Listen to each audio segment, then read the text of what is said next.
कुलधरा, श्रापित गांव की रात। राजस्थान का कुलधरा गांव सदियों से वीरान पड़ा है। कहते हैं कि यह गांव श्रापित है और जो भी यहाँ रात में रुकता है वो या तो पागल हो जाता है या फिर लौटकर नहीं आता। कई वैज्ञानिक और पैरानॉर्मल एक्सपर्ट्स यहाँ आ चुके हैं, लेकिन आज तक कोई यह पता नहीं लगा सका कि यहाँ के लोग एक ही रात में कहाँ गायब हो गए थे।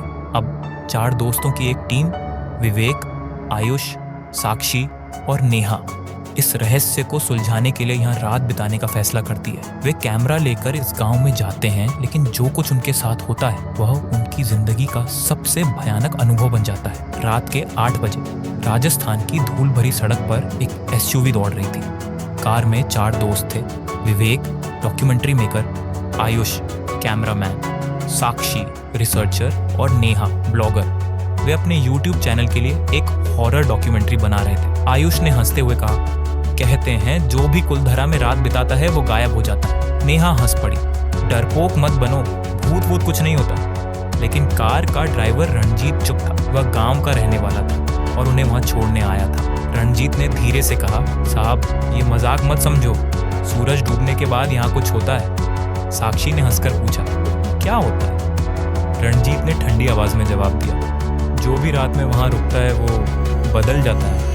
एसयूवी कुलधरा गांव के बाहर रुक गई। चारों दोस्त कैमरे और टॉर्च लेकर नीचे उतरे।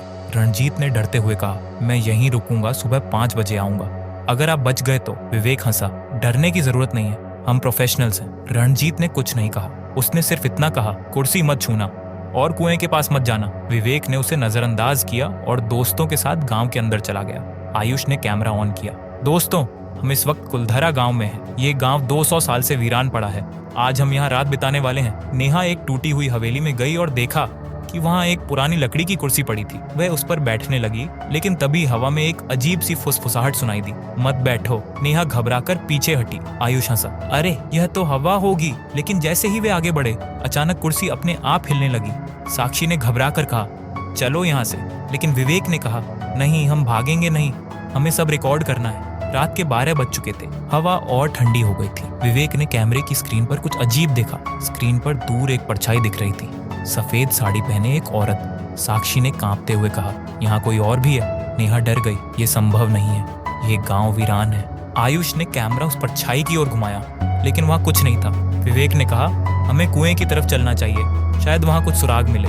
वे कुएं के पास पहुंचे। कुएं के अंदर झांकते ही तेज हवा का झोंका आया और किसी ने साक्षी को पीछे खींच लिया। साक्षी चीखी, मुझे किसी ने धक्का दिया। आयुष ने कैमरा नीचे किया और सभी के पैरों के निशान देखे, लेकिन वहां एक और जोड़ी पैरों के निशान थे। चारों दोस्त अब बुरी तरह डर चुके थे। उन्होंने वापस जाने का फैसला किया, लेकिन रास्ता गायब हो चुका था। विवेक घबराया, हम जिस रास्ते से आए थे वह कहाँ गया? अचानक चारों के फोन और कैमरे बंद हो गए। अब उनके पास सिर्फ टॉर्च थी। तभी हवेली के अंदर से किसी के रोने की आवाज आई। साक्षी ने डरकर कहा, मत जाओ, ये कोई जाल है। लेकिन विवेक और आयुष अंदर चले गए। अंदर अंधेरा था। अचानक कमरे का दरवाजा अपने आप बंद हो गया। नेहा और साक्षी बाहर रह गए। अंदर विवेक ने देखा कि पुराने कपड़ों में एक लड़की दीवार के कोने में बैठी थी।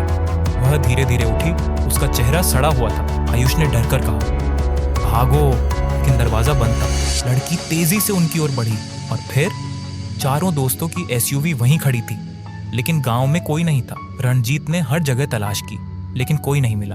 तभी उसे कुएं के पास एक कैमरा पड़ा मिला। उसने कैमरा ऑन किया और आखिरी रिकॉर्डिंग देखी। कैमरे में विवेक, आयुष, साक्षी और नेहा भागते हुए दिख रहे थे। फिर स्क्रीन पर एक अंधेरा सा चेहरा उभर आया। रणजीत कांपते हुए कैमरा छोड़कर भाग गया। आज भी कुलधरा में उन 4 दोस्तों का कोई निशान नहीं मिला। लोग कहते हैं कुलधरा का श्राप आज भी जिंदा है। क्या आप कुलधरा में रात बिताने की हिम्मत करेंगे? कहते हैं जो भी वहां रात रुकता है वो कभी वापस नहीं आता।